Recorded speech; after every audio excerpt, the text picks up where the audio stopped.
getting people to understand that they have a ton of choice. They have so many options. What are some blind spots that these advisors need to miss, or what's kind of some key things they need to focus on when you start getting into the idea of preparing yourself to go through a succession? And I think a lot of why advisors struggle with retirement is this is a fun business.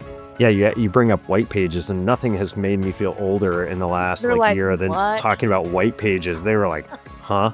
You pick up the phone and you call a stranger. Welcome to the Total Succession Show. I'm your host, Tyson Ray, joined by Kim Cochenour. We're glad you're here. Today's conversation just might be the nudge you need to start preparing for what's next. Hi, everyone. I am really excited about today's guest, Aaron Hasler, the co-founder of SkyView. Yes. What's funny about bringing Aaron on is I had the opportunity to try and buy a practice that actually Aaron was representing the seller. To this day, we'll never forget how well he defended the best interest of what the seller, he was representing the seller, he was the seller's agent, and never compromised in the individual conversations we had what was the best interest of the seller.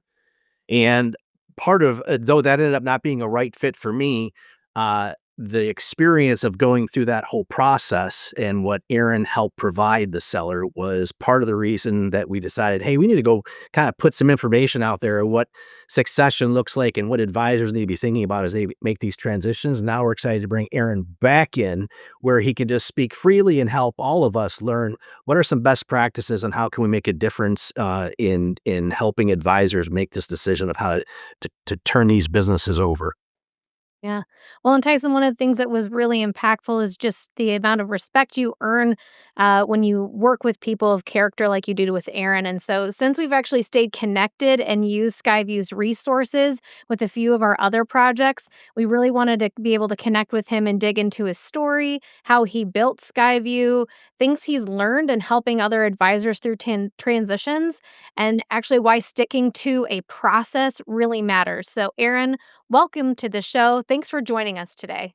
Hey, thanks for having me. I appreciate it. Appreciate the opportunity, you guys. Absolutely.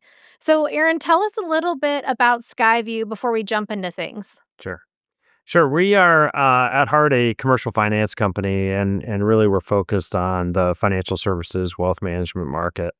Myself, my business partners, we all grew up in the space, and it's really the only sandbox we've played in. And we've taken our kind of career evolutions and industry knowledge and said, all right, how can we make an impact on the wealth management industry? And the major thing that we saw was adding capital and fueling the industry with the funds that advisors can use for the succession plan of their choice, whether that's an internal sale or an external sale.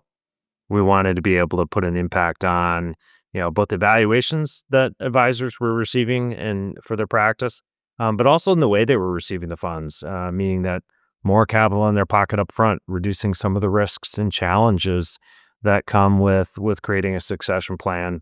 And one of the things that I'm really excited about that we've made an impact on in the last few years is fueling next generation and saying, hey, how do we get more advisors into our industry?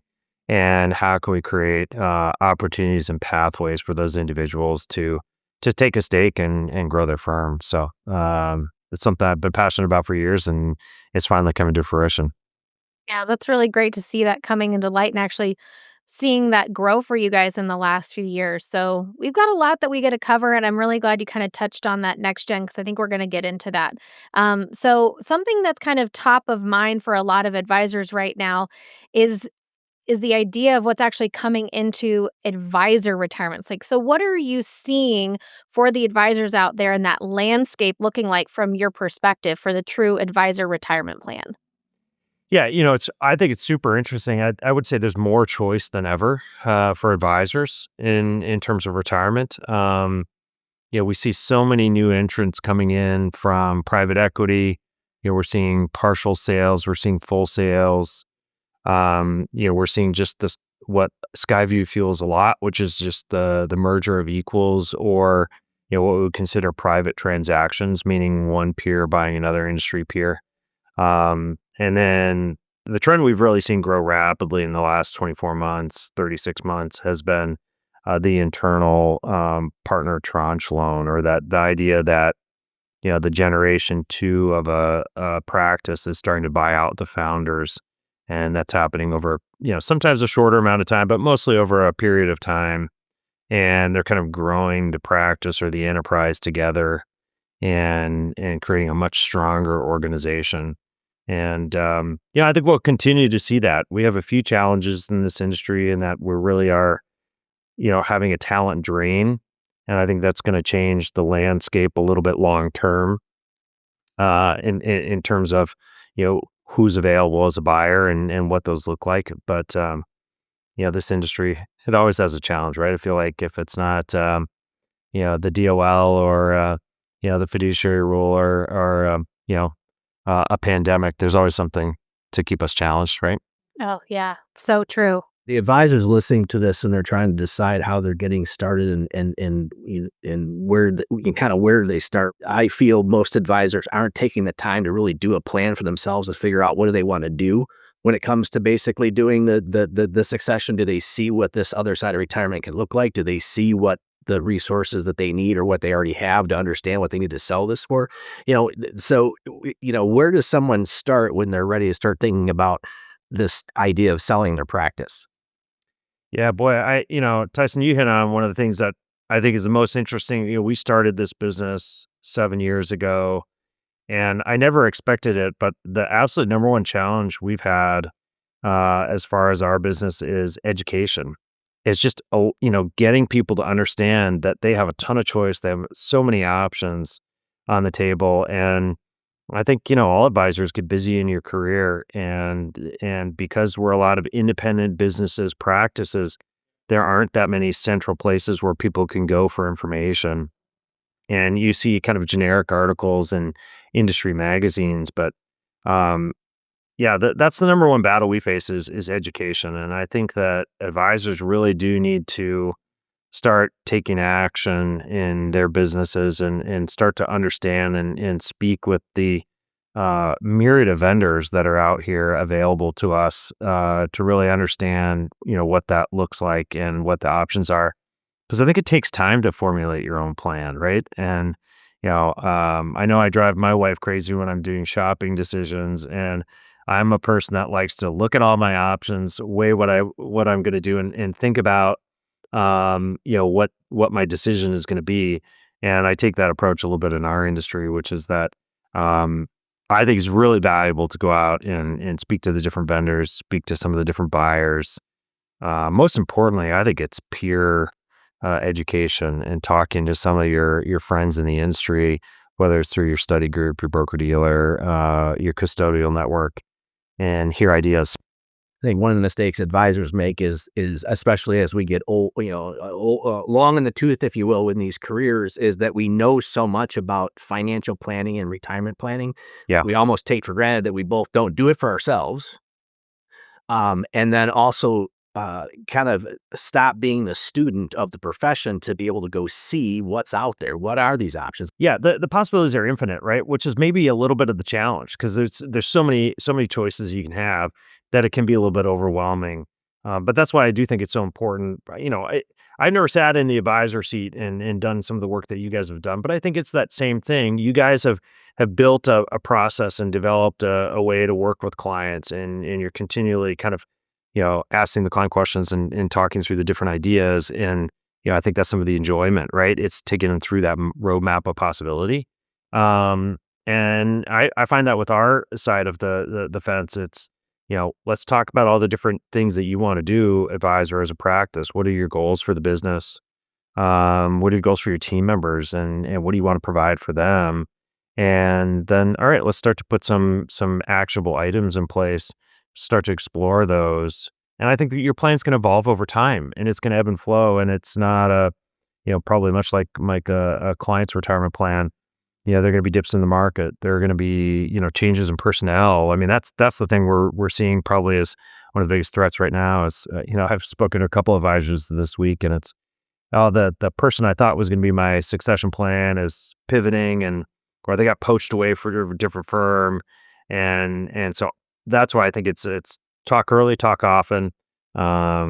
and share with your team and share your ideas and talk to your peers. I don't think you can spend enough time on this. Frankly, it's an important piece, and I think we owe it to our clients, right? I think it's a way to wrap up a satisfactory career when you do a succession plan, and it makes it a lot of fun. So that's what I enjoy working with and trying to create and solve. Yeah. Well, Aaron, you kind of hit on the consideration that advisors actually need to have when considering their exit, Yeah. because a lot of advisors don't know who that next gen advisor is going to be, or they might even have a family member that they're looking to kind of transition that to, or they're getting wooed by some of those big aggregators.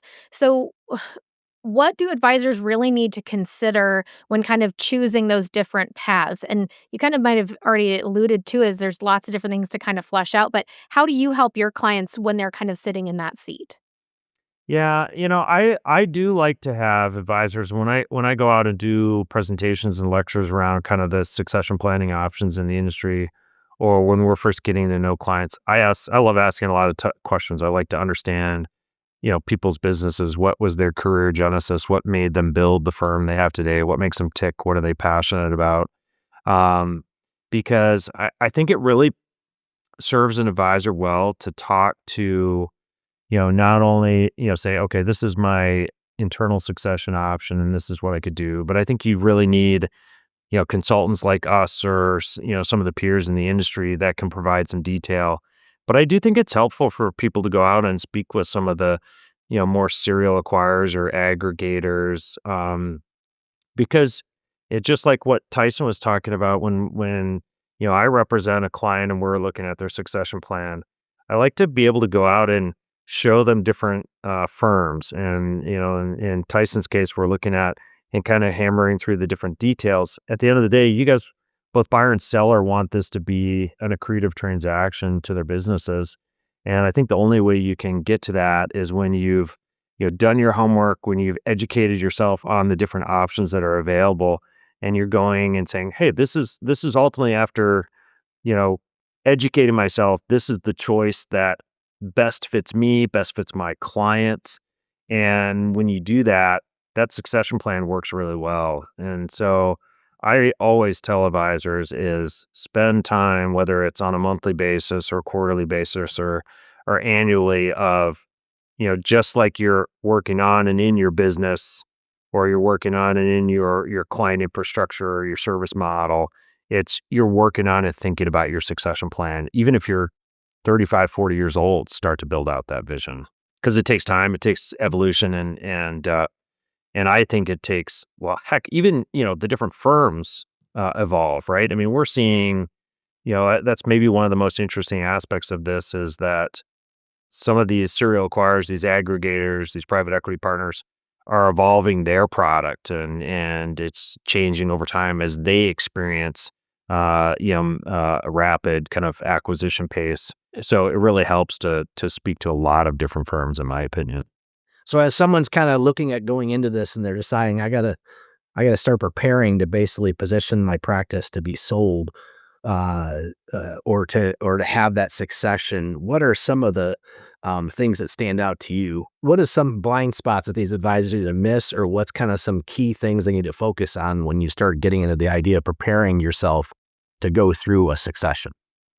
But I always say to advisors is try and look at your own firm as if you were the buyer, right? And so you're preparing a sale and you're saying, okay, if I'm going to buy my firm, what do I really like?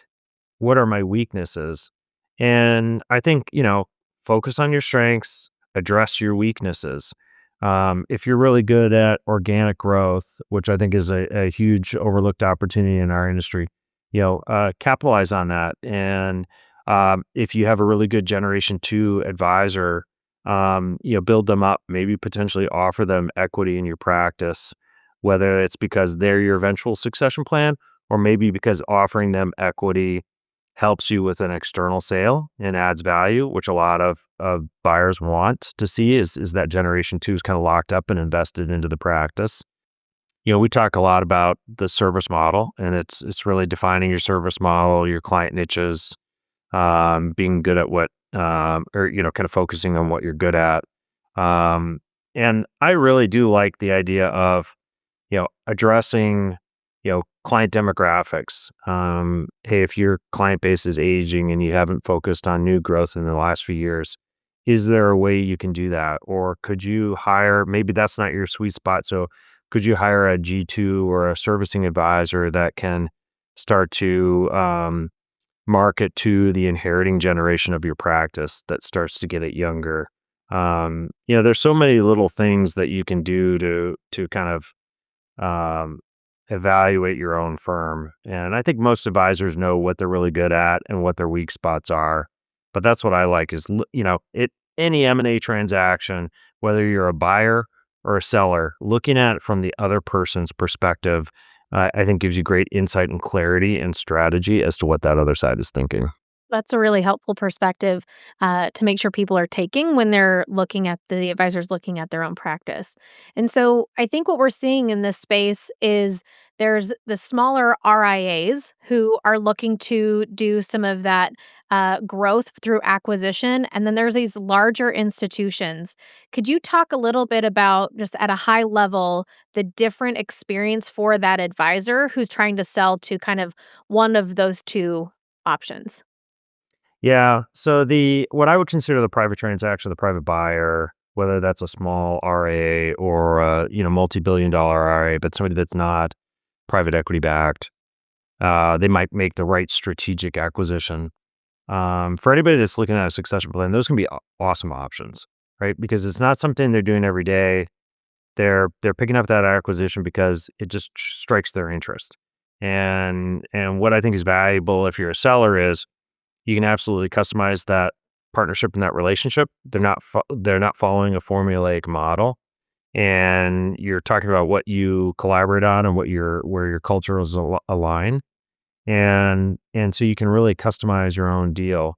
And what sellers need to understand is that there's so much capital available to buyers in this industry, is that these buyers should have the availability to fully finance whatever transaction. And so, one of the things that we see is the majority of borrowers that come to us for an acquisition are financing 100% of the value of that acquisition. Now, they might be giving the seller a 50% or 75% down, and then we're transferring client relationships. But those funds are locked in; they're available to them, and so it's really about just client retention and transition. And so, that's a factor that I think is something that's important. And then for the, more kind of serial acquirers, you've got a more systematic formulaic deal structure, and it's just understanding what firms align with your culture, talking to corporate management, looking at the technology, and then really understanding your own perspective of, do I want to work for, 6 months, 12 months? Do I want to stay on for another 10 years? And that's what we're seeing. I think, you guys talked about trends, and this is what's probably changing more than anything, is that advisors are selling at a younger and younger age. I feel like it used to be we would only see sellers that were 65 plus, and we're seeing that age drop down, whether people just want a career change or it's because they, want to address a certain challenge within their business. And, so I think it goes back to that education and understanding what you're trying to solve for in your succession plan, and then starting to go and interview your options. But I think that's what all advisors need to understand is the financing, the capital for acquisitions is available, which really helps securitize their deal. And then it's about focusing on the important things: cultural transitions, employee retention, all the factors that are going to be important, and the niceties that are wants, maybe not needs, in a succession plan. Yeah, that's really helpful comparison. Thanks, Aaron. It just shows that to your point, you really have to educate yourself and really know what's out there so that you can make the choice and your exit to be the most successful that it can be. Yeah. And I think what's interesting, Kim, is to, fine tune on that is that, people can sell to a small firm, they can sell to a big firm. Sometimes we see that a smaller buyer will buy a bigger firm, but they align culturally, or, you might see some younger advisors that can come in and they're up and coming and they can buy into that bigger practice and take it over. Those are possibilities that weren't available, 7 to 10 years ago.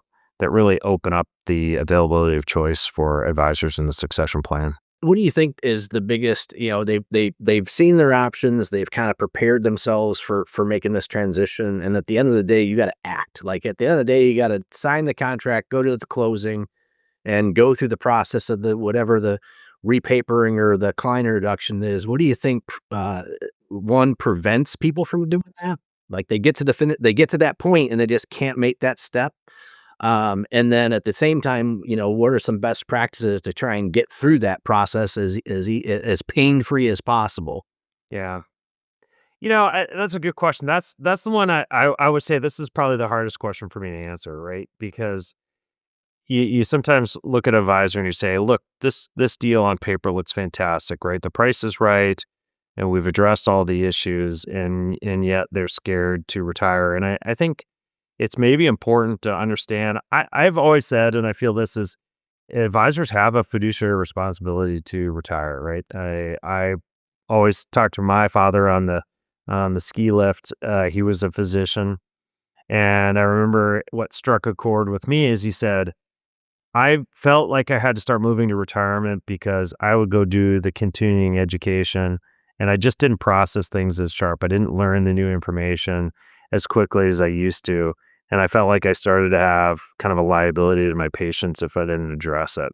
Wow. And I think that's the case with us too. We need to have a succession plan for our clients. We've seen advisor deaths in this business. It's always messy when clients have to go out and find a new transition. And I think we owe it to our clients to be prepared. I think it's still, as an advisor, your choice to figure out what that plan is, right? And guide your clients into that. But it's important to have that choice.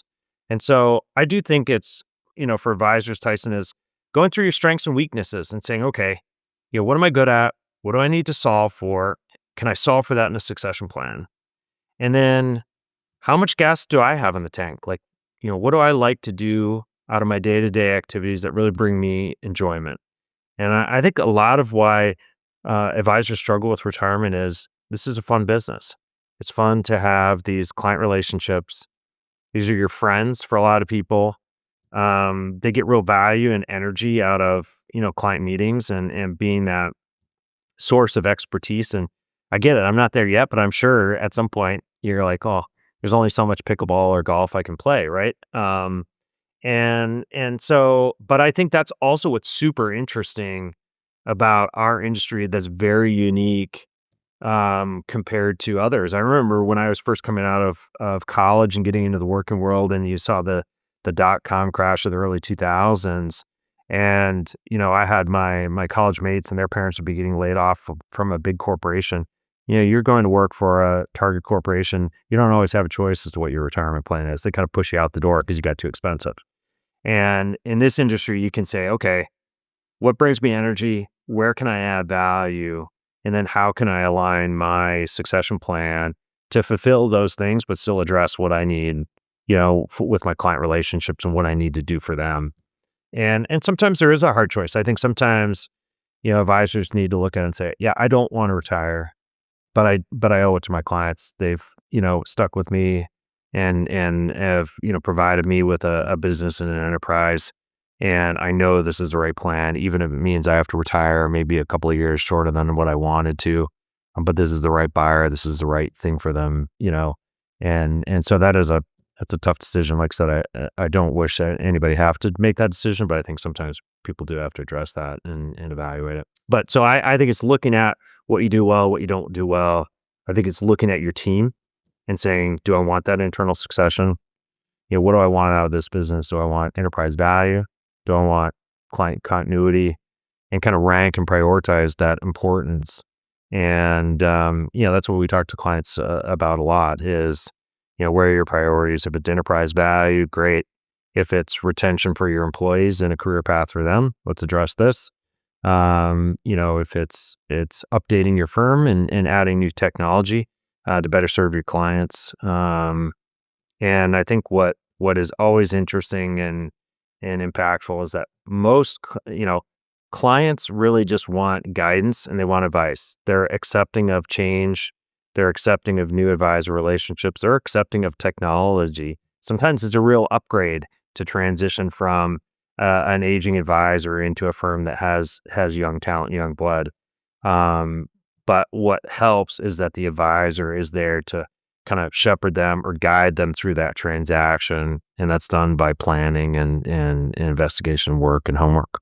So Well, Aaron, I think a lot of advisors, like you said earlier, making sure they're talking to their peers. If their peers are not really in that stage of actually acting on any of this in their business, it might be helpful if you could share a couple of examples or an example of an advisor that you've walked through that process with successfully that did that action part really well.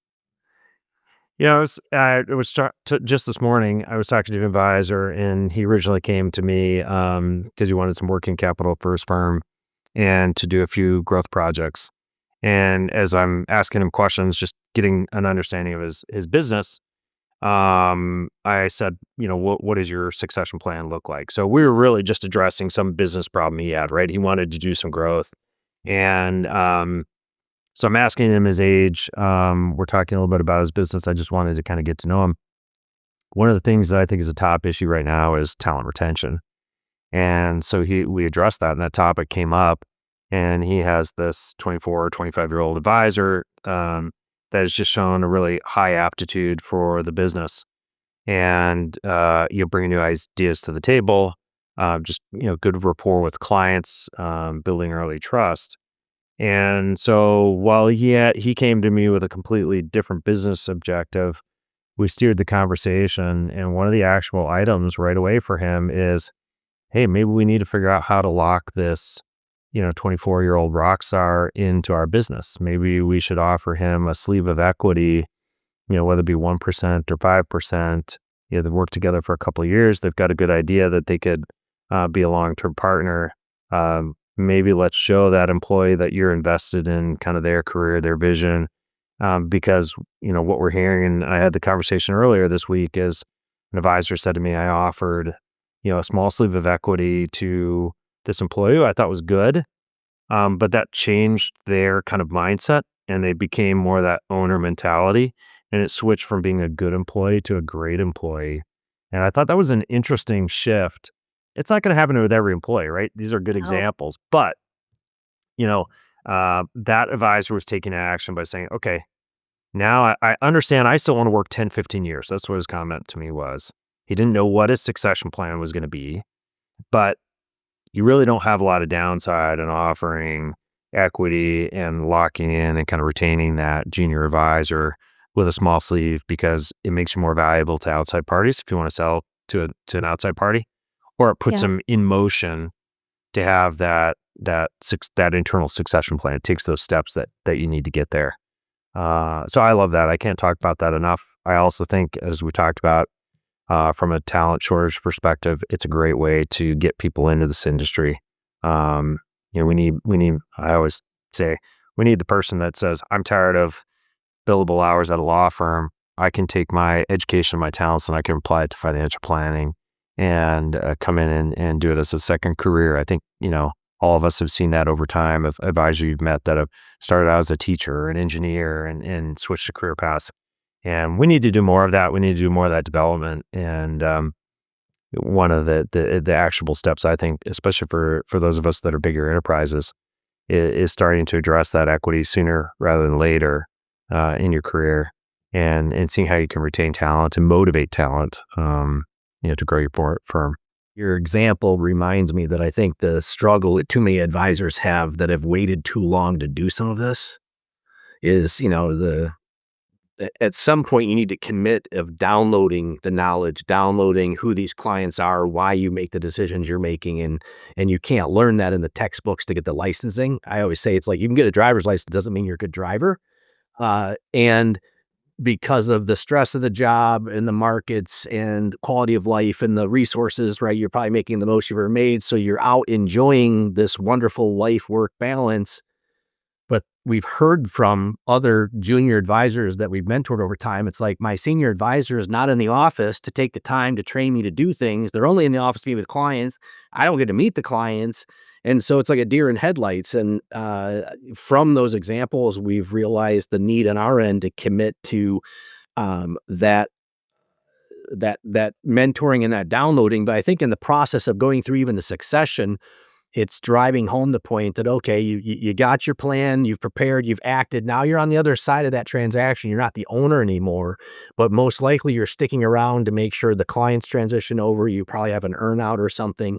And it's committing to your greatest value add is helping download the relationships in your head, the information that you have to this new team that's taking this over. Where have you seen that done well? Do you see that as a problem and a need, both from trying to help train that generation, kind of like we were saying, but then also as they're going through the succession process, there's some work on the back end of the close. Like it's not like selling your house, you don't just walk away, right? You got to commit to some things. What does that look like? Yeah, I'll talk about the kind of junior advisor training education piece first. That's one of the hardest, right? Because it's, there aren't the training programs that there used to be. And I think it's also a different environment. When I got into the business in the early 2000s, I mean, there were still kids sitting at Ameriprise in a cubicle calling through the white pages. That was I went down. Was that Luke and Tyson? Were they right? next door? Yeah, I went to speak to my alma mater a few weeks ago, and I took my oldest, who's 17, and so your driver's license example rings very true. We've just gone through that, but that was a process in life. Yes. I'm speaking to these kids at my alma mater and talking about why financial planning is such a good career and a little bit about it. And you bring up white pages, and nothing has made me feel older in the last year than talking about white pages. They were like, huh? Yeah. You pick up the phone and you call a stranger. That's right. The phone call probably is even foreign to them. But clients are more educated than ever, right? And so your junior advisor doesn't have that ability to go just remake like many of kind of the senior advisors have been used to. And it's just understanding that different perspective. So how do you do that? Okay, well, let's introduce them, or let's put them in a mode where they can start calling on the inheriting generation and offer subscription-based financial planning. And they're going to build up a skill set that way and learn how to sell a little bit, or learn how to kind of grind it out. I mean, there are a lot of creative ways that you can train people in.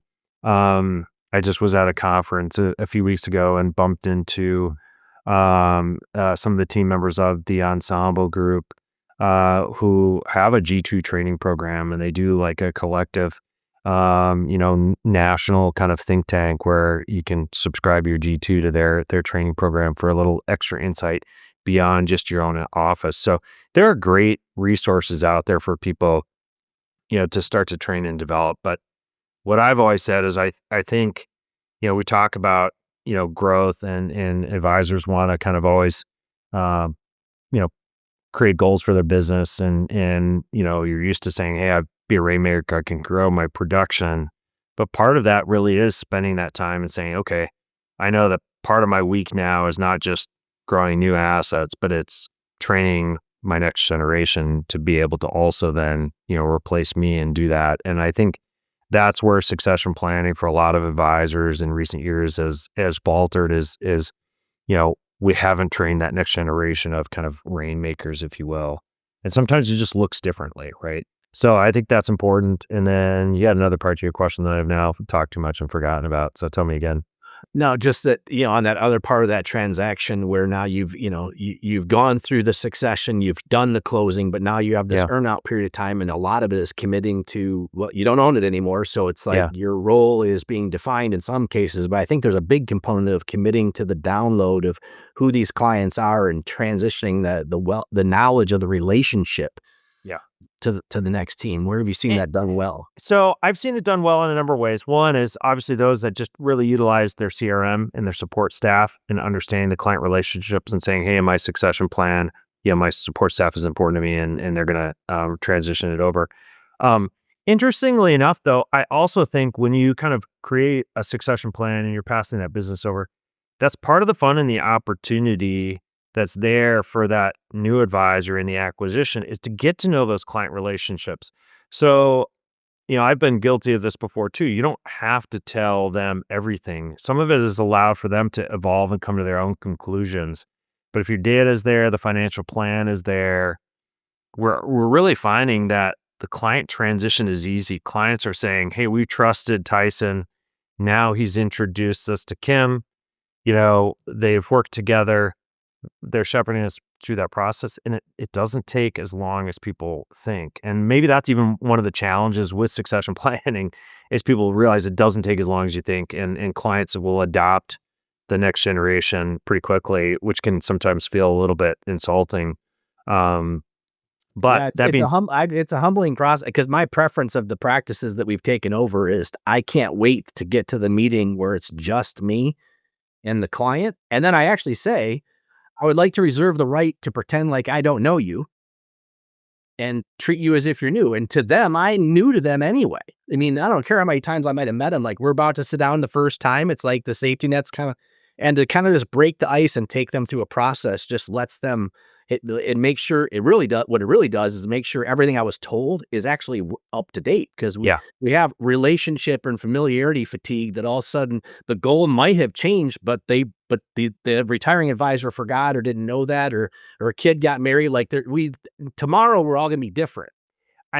This is where it goes back to, again, a little bit of some of the early conversations, Tyson, that you and I had in getting to know each other. And when I'm working with clients, I sell a handful of practices a year just to stay sharp on it, because it really is helpful to take clients through that experience. But I think it really does go down to a lot of your succession plan comes to personality, fit, and trust of that buyer. It's not always about the most money or the best deal structure, because if you as the advisor, as the selling advisor, really enjoy and respect that person that you're selling the business to, they're not going to be exactly like you. They're going to have a little bit different meeting style. They might even have disparate investment management process. But at the end of the day, if I'm saying, hey, I'm selling my business to Tyson because he's shown an energy and enthusiasm for client relationships, or, I just really like the presence he brings to this, and what I'm saying to my clients is, I really like this person, and I think you're going to like this person too. It may take a little bit of time, but you're going to like this person. And that's what I think sellers should understand is when you go through that process, you do a little bit of homework, you find these people, you highlight their best qualities, and your clients learn that. And there's always going to be imperfections, or there's going to be mistakes or little hiccups. But yeah, I have generally found it's, do a joint meeting together. It's a warm introduction. It's an enthusiastic handoff from the seller. And then that next meeting, the buying advisor is in the driver's seat. And to your point, Tyson, I think that's a great example. It's like, that's like, oh, your mom and dad are out of the room. Now we can meet and we can actually get to know each other, right? So, but I think that's where the discipline, as an advisor, when you're coming up with your succession plan, that's where the best advisors say, hey, I know either like you've probably had this with a lot of your peers in the industry. I know as an advisor, it's time for me to stop seeing so many clients and start working more on the firm strategy or the executive side of it. Or, hey, I'm not a good executive. I'm going to go hire a CEO and I'm just going to be a rainmaker figurehead, right? And I have a friend that went from, good growth to exponential growth by knowing what he wasn't good at and hiring a replacement in that. And so I think it's that same process when you're in succession plan. It's saying, I know this isn't my necessarily perfect scenario, but this is what's needed to maximize my client retention, my enterprise value. So I'm going to know when I need to do this and when I need to walk off. You guys know better than anything, Brett Favre. I use the Brett Favre retirements. That guy couldn't retire, kept playing football, came to the Vikings. And I think that sometimes you just have to say, it's time to retire whether I want to or not. Because it's best for my career, my clients. I think what I found with exiting on the client service side and turning it over to the junior advisor, what I am humbly realizing is the younger advisor is doing a better job at the service when the expectation specifically around returning the phone call and an email in a timely manner. Like, I can't for the life of me, get back to all the priorities, especially if it's not a high priority or it's not on fire or something's not a problem. But because the junior advisor has been brought on to do nothing but be that primary point of contact, and so emails are getting responded to within a short period of time, return phone calls are happening, and just like the lowest denominator possible of client service is just like mind blowing to this retired generation that's used to sitting on hold and pressing buttons to try to talk to a computer to get to a human. Yeah. And which just levels the groundwork that all of a sudden they dismiss. It's the junior advisor. They're just happy they got a returned phone call. Right. Yeah. And so it's like Yeah. all of a sudden they're great because they're able to do what I can't do, have a hard time doing. And so talk a little bit about, as we wrap this up, what do you see if you're able to interact with some of these advisors as they get to that exit of whether they've done the transition and they brought in the internal succession and they've freed themselves up. Maybe they're not sold, maybe they didn't sell the business, but they freed themselves up, or no, they've had their earnout and they've kind of walked away, and maybe they reached back out and said, "Hey, thank you." Like, where have you seen those two paradigms? What does that look like to somebody that hasn't seen it yet? Yeah, I mean, I'll so a couple things, and I want to touch on too that I had ideas that you as you were talking. One of the things is people are looking at their own succession plan is they have to realize that it might take multiple people to replace themselves, right? There's still this uniqueness in terms of this G1 generation. I'm going to say it's probably anybody 45 or older that built a business up from scratch, and you were kind of, chief cook, bottle washer, you were doing everything, jack of all trades, and then your firm evolves and becomes more of a business. And that's what we've seen over our careers, is that these have become enterprises, and you've hired people in to take on certain roles. And so when it comes to a succession plan, it might take 2 or even 3 advisors to replace you. And, some advisors say, well, that junior advisor isn't a good rainmaker. Well, then let's create a marketing program that makes, that takes that out of their hands, and then they can just be that executioner advisor, right? But what I like is then, to get to your point, is when you get to that succession plan, I think if you are open, creative, and interested in learning from your buyer, you can add a ton of value as a selling advisor. And it's from saying, what does this organization do well? Do I have skill sets that can impact that? And one of the things I always think is interesting is to stay along as a seller ambassador. And, what's a better, kind of rainmaker or new client generator than the 60-year-old retired financial advisor who's out on the golf course? What did you do? Oh, I'm a retired financial advisor. Wow, how'd you do that? Well, I did financial planning. And so that person is out communicating. And so I say it to buyers all the time is understand understand the advisor and what their interests are. And can you contribute in some way to giving them a fulfilling retirement, kind of horizon? So, my dad is into bird watching. Okay.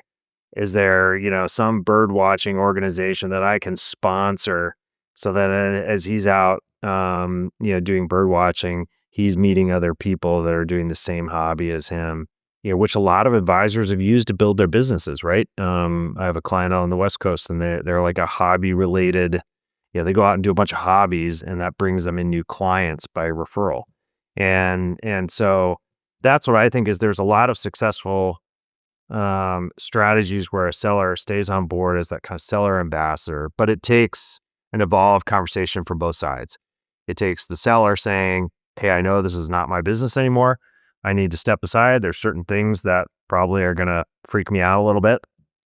We get a lot of controlling personalities in our industry, and sometimes you're just going to have to figure out how to let go of that, right? And say, okay, but they're going to do it their way, and I'm going to support that, and therefore I'm going to be able to refer and impact it. And then same for the buying generation. It's understand, what that advisor can do well, build up their strengths, understand their interests, and incorporate some of their passions into your, business development endeavors on a go-forward basis. I mean, these don't have to be people that say, hey, I was the consummate rainmaker, always bringing in new clients. It's just understanding who they are as people and understanding how they can add value. And that's the thing I think we really miss in today's kind of big corporate mergers and acquisitions market is, yes, these are enterprises, but they're still founded on people and human relationships, which is what's so cool about this industry. And I think what what I'm excited about when I go say to my 17-year-old, hey, I think you should go get a CFP in your undergrad and look at this profession. It's a human relationship business that's hard to be replaced by AI. There's a lot of value that you can add into it, and I think that's what's really, really fascinating about it. And so I take that approach. You got to understand that seller or that buyer just as if it was a new client. Learn about them, and it's more than just the transaction at hand. You're learning about the human side of it, and I think you end up with a much healthier, more fruitful transition and transaction, and I think it pays for people monetarily because they get higher retention from that, and oftentimes they can stay on and add value and continue bringing new clients and have referral contracts and things like that. I think often when advisors are thinking about the sale of their business, they're misconstruing that with the end of their business or the Yeah. end of their career. It can really truly be an exit into something else, freeing them from the responsibilities, like Tyson was saying, of being laden down with things that you don't have the time to get to anymore, but just do what you naturally do well, and you can continue to bring value to the firm, even if you're no longer as the owner. And so that's a really wise thing to kind of pull together at the end for us, Aaron. So we really want to make sure that we leave with a couple of resources and recommendations. So what would you say to the advisor? When would they need to know they need to start planning? And kind of where would you point them? Because earlier in the episode, you said someone in their 40s, almost at any time in their career. But who really needs to if they're not there yet? Yeah, I would say if you're 10 years out from retirement, whatever your retirement date is, I don't care if you're 60 and you say it's 70 or if you're 40 because it's 50. 10 years out from retirement, you're coming in wheels hot, in my opinion, right? I do think what I like about, starting to do it in your 40s and in your 50s is it gives you that time to say, hey, I'm gonna explore several different routes. Maybe I'll explore the internal. And, structurally, we just need some time if you're going to do an internal succession. So there's just some pure logistics that need to happen and some design that needs to be there. But I think, like I said, thinking about and kind of putting your transition plan on paper, I think you could even start doing it in your 30s and say, what is my vision? Where do I want to get this firm to be? And it's going to change, right? It's going to change 20 times. But starting to think about it, I feel like almost any advisor should be addressing their succession plan annually and take, a couple hours, half a day, whatever it is annually to just say, what would I want to do? How would I want this to look? And I think if you take those notes and catalog that over time, and then I think if you're 55 or older, and you're not in a big firm, you still have maybe a couple, 2, 3, 4 advisors. It's addressing it sooner rather than later and starting that education process now. Because like I said, there are so many options and I think it's just like we're doing for clients, right? It's that early planning allows for choice, flexibility, adaptation. And so that's why I really like the idea of if you're in your 40s, you're saying, what's my vision? And you're able to go communicate that to your team. And that's going to help you build that team over time. And obviously what we're super, excited about is the idea that I can take that advisor that's in their 40s or 50s and say, hey, you can sell tranche 1 to this employee, and then you can add another employee in. And, I think the concept is you're selling chunks of your business over time. You're involving your team members and you're growing a bigger organization than you would have ever if you were just on your own and selling it at the end, right? So it's just that, evolution of a practice to a business to an enterprise. So if somebody's listening to this, Aaron, and as we're kind of wrapping this up, Mm-hmm. and they're like, when do I reach out to how do I reach out to a SkyView if they want to chase down, you or your team? When do they pick up that phone and who are they calling or how did I reach you? Yeah. So, we do a lot of just connections, right? I love being a landing spot. So if you remember my name, you can find it on LinkedIn. I have my cell phone number on there. I have my email on there. SkyView is not hard to remember, but skyview.com is on there, and they can go to our website and we can schedule 15-minute or 20-minute consults to just explore that. And what we're typically doing is just saying, all right, we will be the conduit. We might, introduce you to Succession Resource Group because you have a succession plan in place and you need to put pen to paper. We might introduce you to the Ensemble Group because you have a G2 that you want into a training program. So we like to be that kind of conduit and say, we're not going to be experts in everything. We're a commercial finance company. We're trying to create succession plans, but we'll introduce you to some of the parties and some of the players. We have some of those resources on our website as well. But that's what I encourage people to do is reach out to us or reach out to any one of these, succession planning firms and start to have a conversation and take that one actionable step this week or next week and start to put that plan in motion. And, like I said, have a conversation a month. That's really going to go a long way in helping people formulate a plan. As I've said throughout my career, I'm always willing to give somebody 15 minutes of my time to point them in the right direction, whether they're a young person wanting to understand what this business is, or whether, I don't know that they would be a potential client for me, but I can point them in the right direction. This is a small industry and we all know each other. And I think that interconnectedness is what's super cool. And you can always, I can't tell you how many times I've said, hey, you should go talk to that person. And then, they come back and they say, hey, I bought that business, or, they hired me. So, pick up the phone, talk to people. That's your number one step, whether it's me or somebody else, doesn't matter. Aaron, that's a wrap for today. Thank you so much for hanging out with Tyson and I and sharing your perspective. It's just always wonderful to hear from someone who's in the trenches and actually helping advisors. Like you said, this industry we're all very connected. And so I know we'll bump into you again soon, but we just thank you for helping other advisors walk through these transitions. Thanks you guys. Appreciate the time. Appreciate it. You bet. Thanks, Aaron. I've wrestled with these things myself, and that's exactly why I created something to help you do it with less stress and more direction. My book, Total Succession, simplifies the process by breaking it down into 5 clear steps to help you exit on your terms, with confidence, full compensation, and your client's best interests at heart. You can also head to TotalSuccession.com for 1, a free guide that you can use as a starter to work through the See, Prepare, Act, Commit, Exit framework, and 2, for another freebie, my Advisor to Advisor Retirement Readiness Assessment.